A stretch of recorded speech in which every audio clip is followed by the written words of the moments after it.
Say Sokje. Sokje. Sok means what? Life. Je. What's Dorji Chupa? Diamond cutter, okay?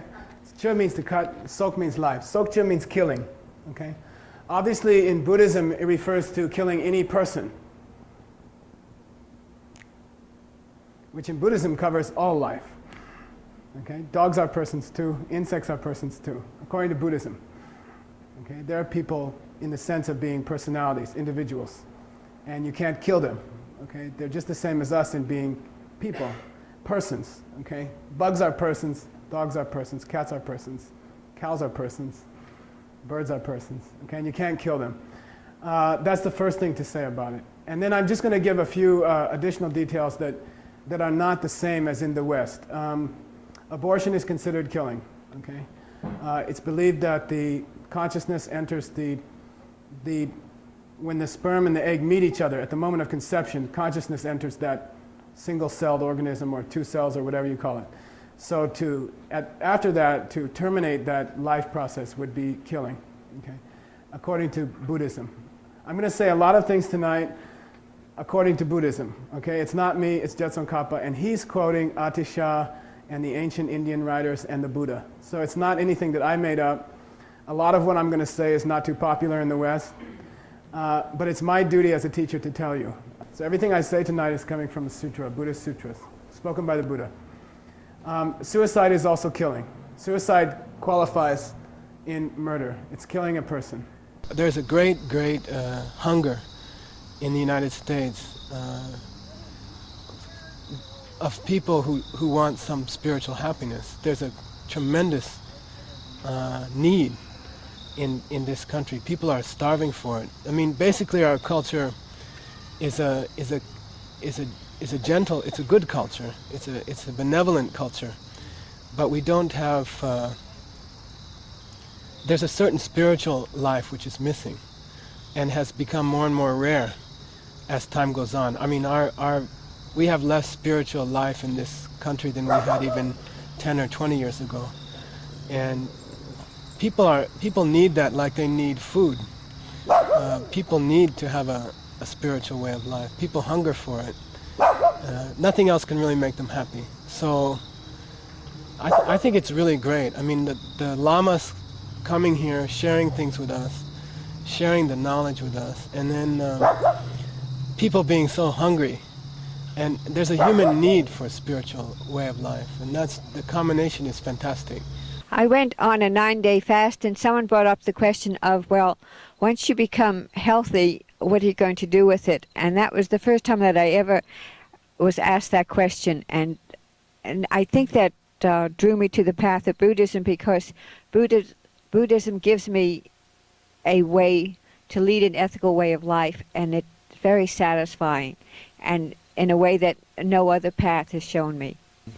I'd studied a little bit about Buddhism in college, and I didn't really know that much about it, but I was studying psychology, and I was also studying kind of on my own. I was a science major as well, and I was studying physics, and I was attempting to live, a spiritually informed life, and looking actively in my college environment, in Christian groups and other groups, New Age groups, and then a couple years after I graduated, I met up with some Tibetan Buddhist lamas in Tibet, actually in Nepal. They'd come from Tibet, and what struck me was that they were really authentic, in the sense that what they taught you could see clearly expressed in their way of being, and that really inspired me to learn more and to find out more, and the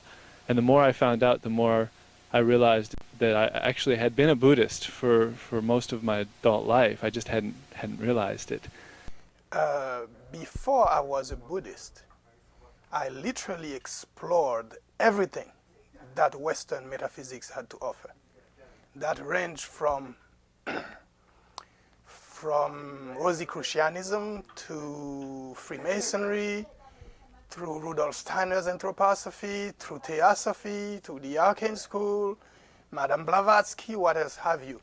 So I was very deep into Western esotericism.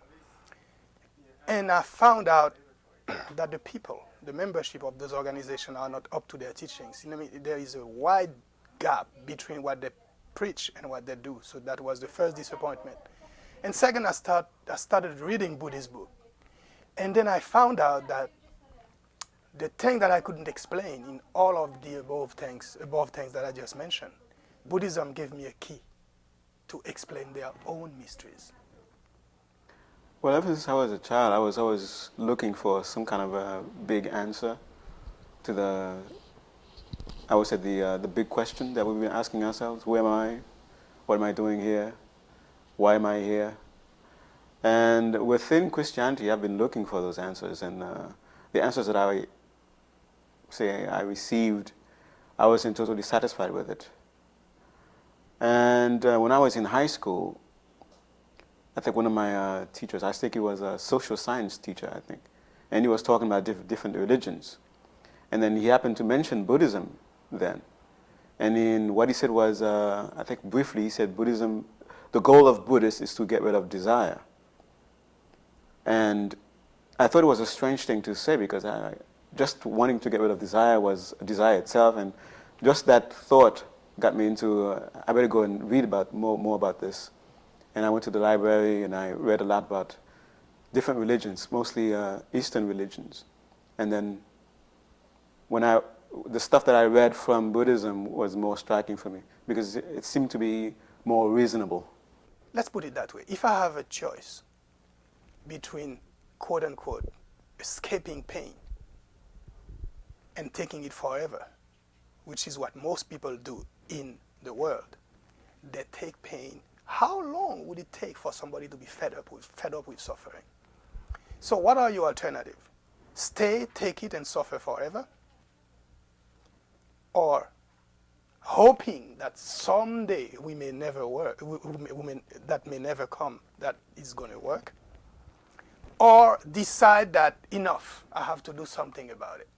So, I don't know. If you call the, quote, enough, I have to do something about it, and quote, escape, then it's very healthy to escape, I think. And Buddhism, as it enters America, we have the opportunity to see that American Buddhists are educated in Buddhism. So I would, for me, ideally, would be if a very dedicated core of maybe 30 to 50 people could learn the great teachings of Buddhism in a very thorough way, could incorporate them in their own lives, which is much harder, and in their own hearts, and then begin to communicate that to other people around the country. I would like to see that. Okay, let's do the second one. Yeah, yeah, yeah.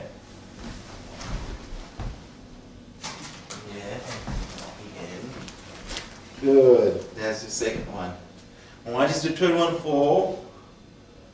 So you can be always happy when mommy says something. Right? So let's do the third one. Okay. Okay. Okay.